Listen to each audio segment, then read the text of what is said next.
आइए आज आप सब सुनेंगे महालक्ष्मी व्रत की कथा। महालक्ष्मी का व्रत जो कि भाद्रपद मास शुक्ल पक्ष की अष्टमी तिथि से लेकर के आश्विन मास कृष्ण पक्ष की अष्टमी तक महालक्ष्मी माता का 16 दिनों तक पूजन किया जाता है। जो भी भक्त सच्ची श्रद्धा के साथ नियम और निष्ठा के साथ 16 दिनों तक महालक्ष्मी का व्रत धारण करते हैं, इस दौरान माता लक्ष्मी की पूजा अर्चना करते हैं, कथा श्रवण करते हैं, इससे माता लक्ष्मी व्यक्ति के सभी प्रकार के पाप और ताप को नष्ट करती हैं तथा इनकी कृपा से धन, धान्य और सभी प्रकार के सुख संपदा की प्राप्ति होती है। तो आइए सुनते हैं महालक्ष्मी व्रत की कथा। तो बोलिए प्रेम से महालक्ष्मी माता की जय। बहुत समय पहले की बात है। एक बार महर्षि श्री वेद व्यास जी हस्तिनापुर पधारे। उनका आगमन सुनकर महाराज धृतराष्ट्र ने उनको आदर सहित राजमहल में ले गए। स्वर्ण सिंहासन पर विराजमान कर चरणोदक ले उनका पूजन किया।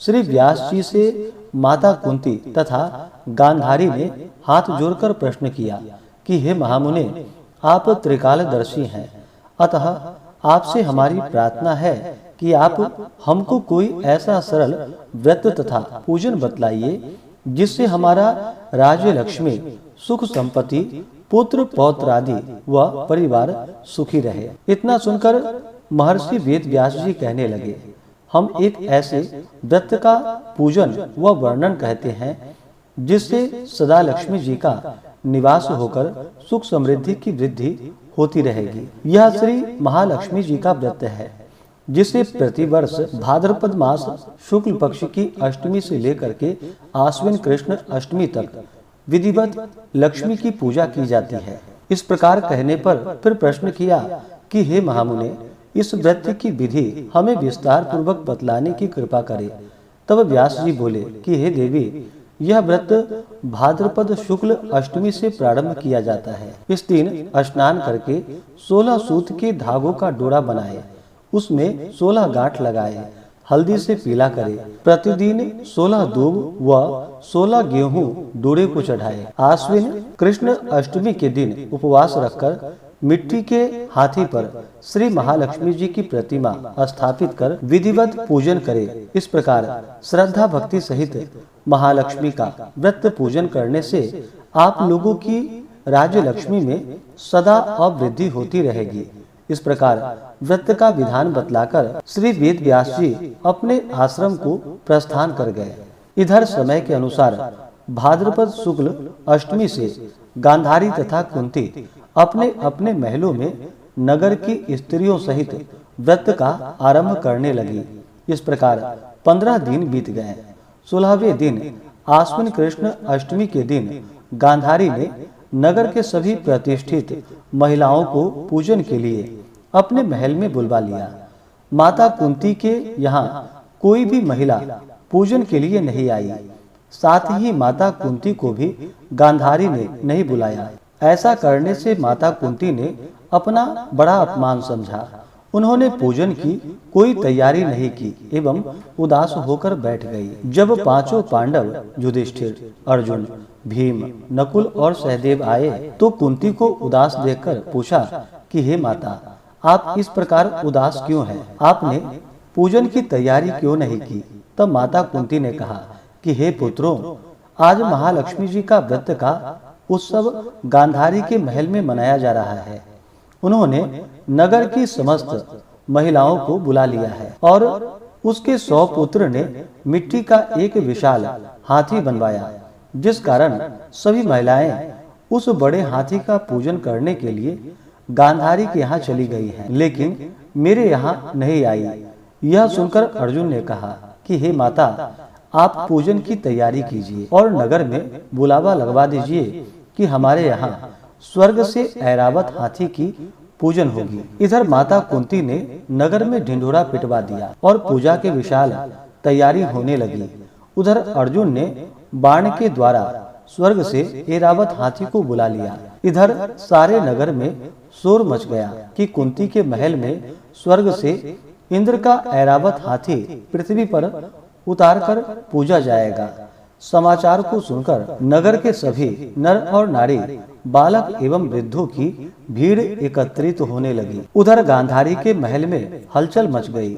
वहां एकत्र हुई सभी महिलाएं अपनी अपनी थालियां लेकर कुंती के महल की ओर जाने लगी। देखते ही देखते कुंती का सारा महल ठसाठस भर गया। माता कुंती ने ऐरावत को खड़ा करने हेतु अनेक रंगों के चौक पुरवाकर नवीन रेशमी वस्त्र बिछवा दिए।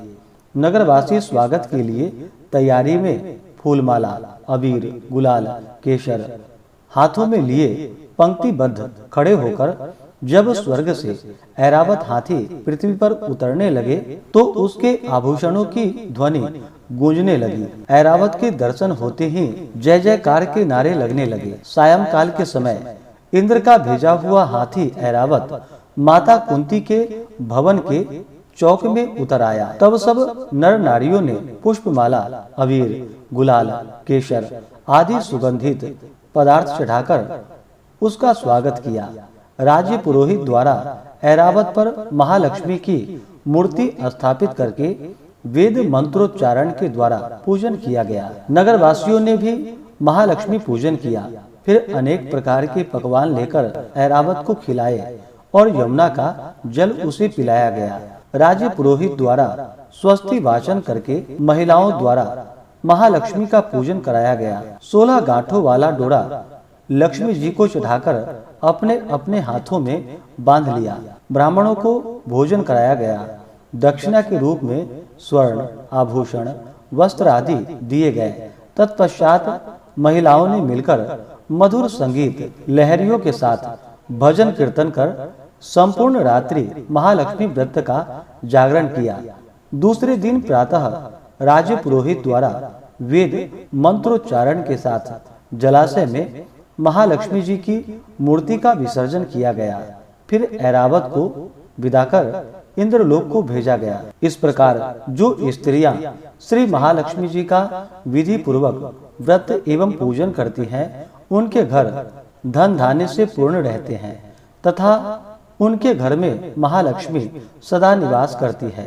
इस हेतु महालक्ष्मी जी की यह स्तुति अवश्य ही इन मंत्रों के द्वारा करनी चाहिए। महालक्ष्मी नमस्तुभ्यम, नमस्तुभ्यम सुरेश्वरी, हरि प्रिये, नमस्तुभ्यम, नमस्तुभ्यम दयानिधे। इस प्रकार से जो भी भक्त सच्ची श्रद्धा के साथ भाद्रपद शुक्ल अष्टमी से लेकर के आश्विन कृष्ण अष्टमी तक महालक्ष्मी व्रत को धारण करते हैं, माता लक्ष्मी की पूजा अर्चना करते हैं, कथा को सुनते हैं तथा इस दौरान श्री सूक्त आदि का पाठ या श्रवण करते हैं, इससे माता लक्ष्मी प्रसन्न होकर के अपने भक्तों के सभी प्रकार के दुख व कष्टों को दूर कर देती हैं तथा सभी प्रकार के सुख और समृद्धि का आशीर्वाद प्रदान करती हैं। तो बोलिए प्रेम से माता लक्ष्मी की जय। इसी प्रकार से ज्ञानवर्धक जानकारियाँ प्राप्त करते रहने के लिए, व्रत पूजा के बारे में जानने के लिए, कथा को सुनने के लिए